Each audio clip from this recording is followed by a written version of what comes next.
মাছের তেল দিয়ে মাছ ভাজা হবে এবং তরকারি রান্না হবে। দেখেন আমি প্রথমে কড়াইয়ের মধ্যে হচ্ছে তেল মাছের চর্বিটা দিয়ে দিলাম। এখন দেখেন এখান থেকে কীভাবে তেল উঠতেছে কত সুন্দর করে।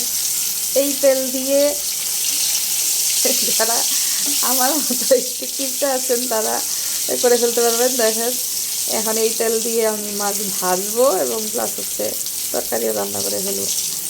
দেখছেন এই যে কি সুন্দর তেল উঠে যাচ্ছে। একটা কথা বলে না মানুষ যে মাছের তেল দিয়ে মাছ ভাজে, সেটা আমি বাস্তব প্রেক্ষাপটে আপনাদেরকে করে দেখাচ্ছি। আমার আজকে মাথায় আসলে কথাটা যে এটা দিয়ে একটা ভিডিও বানানো যাক। তো এই হচ্ছে, সাথেই থাকবেন সবাই। এখন আমি তেলটা উঠিয়ে ফেলবো, উঠে এটার মধ্যে মাছ দিয়ে দিব।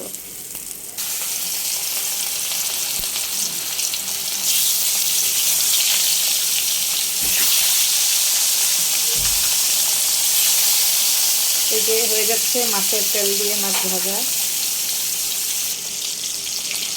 এই যে এখন আমার হচ্ছে মাছ ভাজা শেষ, আমি নামিয়ে ফেলবো। তারপর হচ্ছে আপনাদেরকে দেখাবো যে কী পরিমাণ তেল বের হলো।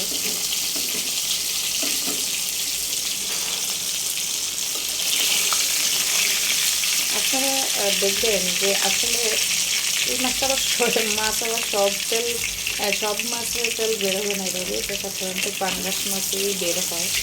যখনই আমি পাঙ্গাস মাছ আনি তখনই বাসায় এই প্রসেসটা করি যে মাছের থেকে তেলটা বের করার চেষ্টা করি।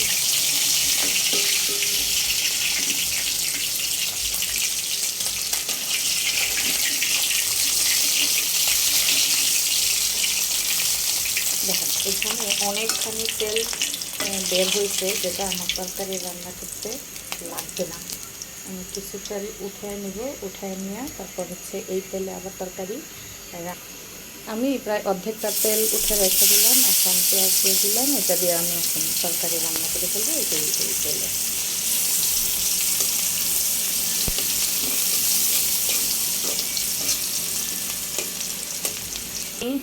আমি সবসময় রান্নার সময় এই যে হলুদ, মরিচ, একটু রসুন, একটু জিরা গুঁড়া একসাথে দিয়ে এভাবে মেখে নেই, যাতে করে, যেহেতু আমার বাসায় পিচ্চি বাচ্চা আছে, তো আমি যখন তেলের মধ্যে দিব এটা যাতে ঝাঁজ সৃষ্টি না হয়। এবং অনেক সময় মানুষের রান্না করলে দেখি যে হলুদ মরিচ এমনভাবে দেয় কাশতে কাশতে মানুষের কাশির সৃষ্টি হয়ে যায় এবং কাশতে কাশতে অবস্থা খারাপ হয়ে যায়।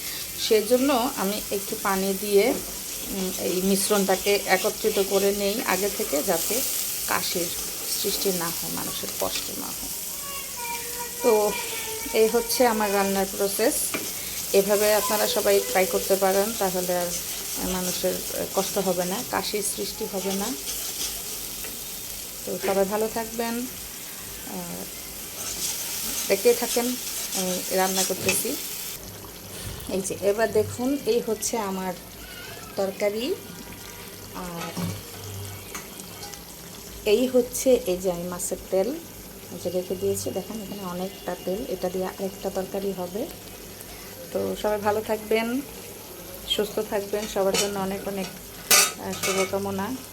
দুপুরের শুভেচ্ছা রইল, শুভ দুপুর। আল্লাহ হাফেজ, আসসালামু আলাইকুম।